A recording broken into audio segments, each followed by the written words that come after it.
रामकृष्ण हरी मंडळी, कशा आहात? मजेत ना? अशाच मजेत आनंदित राहा.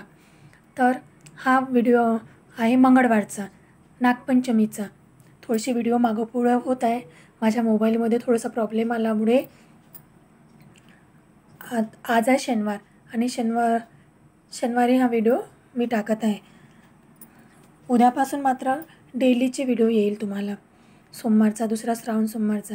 तर अशी ही नागपंचमीची पूजा मी साध्या ह्याच्यात मांडलेली आहे. आमच्याकडे प्रसादासाठी रवा म्हणजेच कढईचा खूप मान आहे, शिऱ्याचा मान आहे. अशी सुंदर देवपूजा माझी झालेली आहे.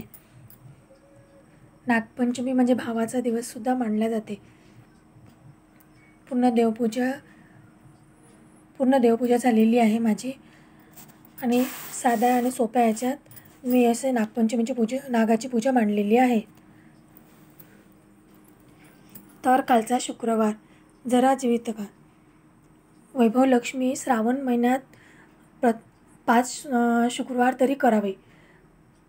5 शुक्रवार 7 शुक्रवार त्याचं फळ खूप प्रभावी असतं. म्हणजे 25 तारखेपासून मी चालू केलेलं आहे वैभव लक्ष्मीची व्रत. त्याची पूजा मी तुमच्यासोबत शेअर करीनच. मागचा शुक्रवार म्हणजे कालचा हा माझा दुसरा शुक्रवार होता, जरा जीवितिकाचा. तुम्हालासुद्धा जरा जीवितिकाच्या खूप साऱ्या शुभेच्छा. पूर्ण श्रावण महिना हा सणांनी भरलेला आहे. प्रत्येक दिवस एक एक दिवसाचं महत्त्व आहे. आमच्या इकडे अशा लाया फोडल्या जातात. चणे भाजून ते लायात मिक्स करून पूर्ण घरात थोडं थोडं टाकल्या जाते आणि दूध शिंपडल्या जाते. अशी साधी सोपी नागपंचमीची पूजा. तसेच आमच्याकडे फुलोराचासुद्धा मान आहे. 5 करंज्या, 5 पात्या आणि 5 वडे असे फुलोरा म्हणून बांधल्या जाते. तर हा दुसऱ्या दिवसची थोडीशी क्लिप मी जोडत आहे. श्रावण महिन्याचा प्रत्येक दिवस हा सणाचा असतो. एक एक दिवसाचे महत्त्व असते. पूर्ण महिनाभर सण चालूच राहतात, व्रत वैकल्य चालूच राहतात. तर मला पुष्कळ फुलवाती आणि वाती लागतात. मी असा शेतातला कापूस पिंजून ठेवते एका पॉलिथिनमध्ये.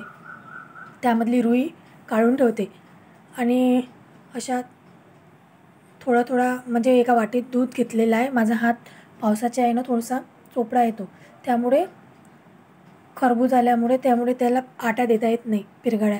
तर मी असं एका वाटीत दूध घेतलेलं आहे. त्यात थोडं कुंकू टाकून बघा किती सोप्या पद्धतीने फुलवात तयार होत आहे.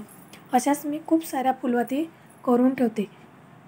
मी तुपाच्या फुलवात्या वेगळ्या आणि तेलाच्या फुलवात्या वेगळ्या, अशा सुक्या फुलवात्या वेगळ्या अशा भिजवून ठेवते.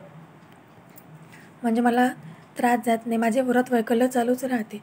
त्यामुळे मला पुष्कळ फुलवाती आणि वाती लागतातच. विकतच्या फुलवाती त्या रुईच्या राहतात, त्या जास्त जळत नाही. ह्या फुलवाती वाती शेवटपर्यंत तेल संपेपर्यंत जळतात आणि व्यवस्थित जळतात. असा मी पुष्कळ कापूस पिंजून ठेवलेला आहे. तर मी फुलवाता तुम्हाला दाखवल्या, आता वाती दाखवत आहे कशा करायच्या. वातीसुद्धा 5 मिनटात तयार होतात. असा त्या कापूस घ्यायचा, दुधाचा हात घेऊन आणि बघा असं पिरघड्या देत देत दुसऱ्या हाताने तो कापूस सोडायचा. असा लांब घ्यायचा, सोडत आणि आट्या देत लांब फिरवत राहायचा.